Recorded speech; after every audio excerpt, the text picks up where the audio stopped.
Akkam jirtu hordoftoota YouTube kootii guyyaa har'aa kana viidiyoo biraatiin walitti deebineerra akkuma iddoo kanatti arginutti guyyaa har'aa barannu barnoota piyaanooti. Viidiyoo koo kutaa tokkoffaa keessatti namni piyaanoo barachuu yoo barbaade maal gochuu qaba, maaltu sarraa eegama isa jedhu dubbannee ture. Duubatti deebitanii viidiyoo koo ilaaluu dandeessu.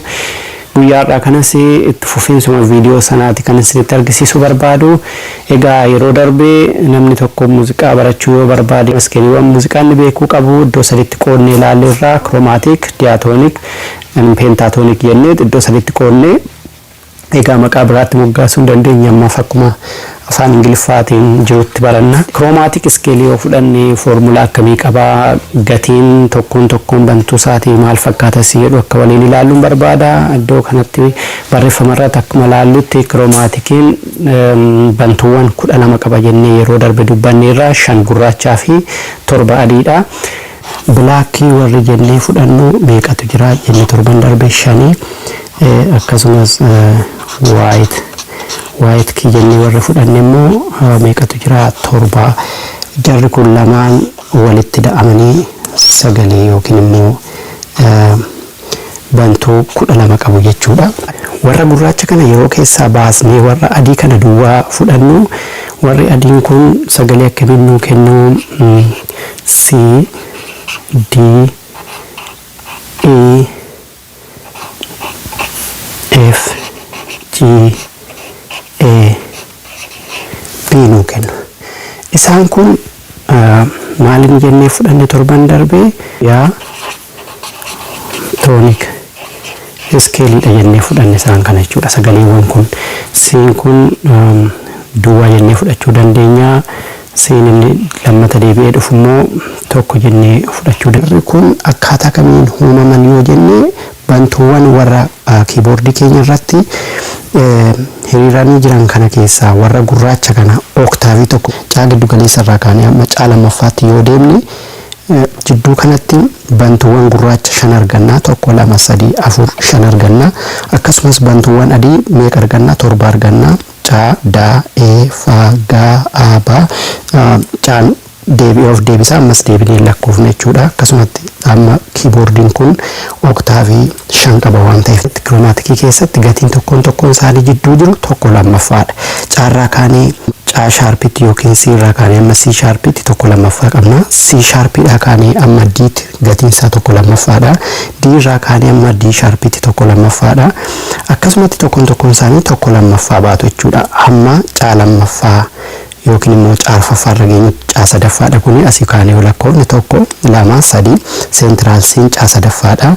4 5 caan isheen dhuma dhaabatti furteen deemtu. Kanaafuu caa 5tu jira. Tokkoon isaanii gidduu gatiin isaa 1 lammaffaadha jechuudha. Kanaafuu egaa kiroomaatiikii kanarraayyuu diyaatoonikii baasnee erga jennee C'dhaa kaasee amma D'tti gatiin isaa meeqa jechuudha? 1 lammaffaaf 1 lammaffaan gatiin isaa 1 jechuudha. Kanaafuu gatiin tokkoon isaanii gidduu jiru meeqa jennee tilmaamuu dandeenya jechuudha. Akkanatti kun wal qabsiisnee sanaan booda gatii isaanii tilmaamuu dandeenya jechuudha. Gatiin kanaaf kana gidduu jiru 1 lammaffaaf 1 lammaffaan meeqa ta'a? 1 ta'a. Ammas 1 lammafaaf 1 lammaffaan meeqa ta'a? 1 ta'a. Kana jechuun caadhaa kaasee amma daatti 1 lammafaaf 1 lammaffaan 1 jechuudha gatiin isaa. Akkasumas daadhaa amma eettis gatiin isaa 1 jechuudha.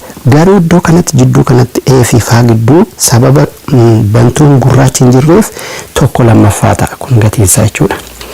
1 lammaffaa sun dura kiroomaatiikii keessatti arganne ta'a. Faadhaa kaasee amma gaatti yookiin F kaasee amma G'tti 1 lammafaaf 1 lammaffaan yoo walitti da'ame gatiin isaa maal ta'a jechuudha? 1 guutuu ta'a jechuudha. Kunis akkasuma 1 guutuu ta'a. Aadhaa kaasee amma baattis gatiin isaa maal ta'a jechuudha? 1 guutuu ta'a jechuudha. Gaarraa kaasee amma caatti immoo gatiin isaa maal ta'a jechuudha? 1 lammaffaa ta'a jechuudha. Sababni isaas maaliif jidduu kanas ammas bantuun gurraachi sababa hin jirreef gatiin isaa 1 lammaffaa ta'a. Isaan kun qubeedhaan keewwamu yeroo baay'ee akkuma duraan isinitti himetti scale value tokko lammaffaadha semitoon jedhama inni kun scale value tokko lammaffaan semitoon jedhama guutuu yoo ta'e whole jedhama yookiin immoo tone jedhama isaan amma tokko lammaffaa jedhee asitti barreesse kana maaliin bakka buufachuu dandeenya yoo barbaanne tiidhaan tone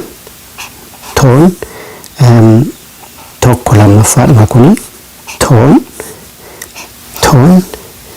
kunis tone kana tokko lammaffaa jennee lafa keewwanne jechuudha amma iddoo kanatti waa meeqa arganne jechuudha formulaan lama arganne jechuudha chromaticin tokko lammaffaadhaan yeroo deemu diatonicin formulaa jennee kana yoo fudhanne diatonic scale formulaan isaa akkamitti deema jechuudha tone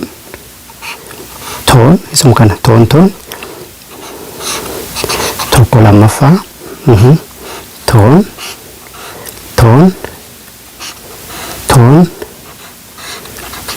tokko lammaffaa jechuudha kun muuziqaa biyyi kamiyyuu formulaa kanarratti hundaa'etu gatii tokkoon bantuuwwan kanaa herreega jechuudha kun yoomiyyuu hin jijjiiramu kanaafuu namni tokko yeroo muuziqaa taphatu iskeelii caanaa qabi daanaa qabi eenaa qabi yookiin faarratti taphadhaa yookiin immoo G irratti taphadhaa yookiin F sharp irratti taphadhaa kun egaa reenjii yeroo odeeffamu sagaleen nama tokko ka'umsa qaba ka'umsi isaa sun maal jedhama iskeelii kanarratti taphadhaa sagaleen koo kanarratti kan inni natti toluu danda'u jedhee yeroo namichi murteeffatu kan inni taphachuu danda'u F irratti yoo siin jedhee F irratti namichi haa taphatu malee ati namichi piyaanoo yookiin kiiboordii taphatu F irraa ka'ee taphachuudhaaf miseensa isaa maaliin kaalkuleet godhee argata yookiin maaliin herreegee argata yoo jennee ilaalle